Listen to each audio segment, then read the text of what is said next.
প্রিয়তমা, আমার প্রেয়সী সুলতানা, আমার সম্রাজ্ঞী হুররাম।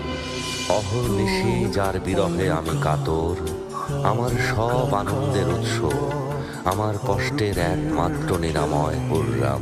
চাঁদনি রাতে তোমার চুলের মদির গন্ধ মনে পড়ে যায়। তোমাকে ছাড়া আমি নিরুপায়, আমি অসহায় হুররাম। তুমি লিখেছ, আর একবার যেন আপনাকে দেখার সৌভাগ্য হয়। আমি আরো একবার আপনার ওই মুখ দেখতে চাই। আমার সৃষ্টিকর্তা মহান আল্লাহকে সাক্ষী রেখে বলছি, আমিও তোমাকে ছেড়ে দূরে থাকতে চাই না। যদি আমাকে বিশ্বাস না হয়, মুহিব্বির কথা শোনো। প্রেমিকের কাছে পৃথিবীটা যেন এক ফুলের বাগান। ভালোবাসার জন্য পাখি হয়ে গান গাইতে ইচ্ছে হয়। আমার অসুস্থ হৃদয়ের নিরাময় তোমার ঠোঁটের মাদকতা। বিরহে কাতর এই রাতে আমি সেই মাদকতা চাই। হে প্রিয়া, আমি তোমার সাজানো সে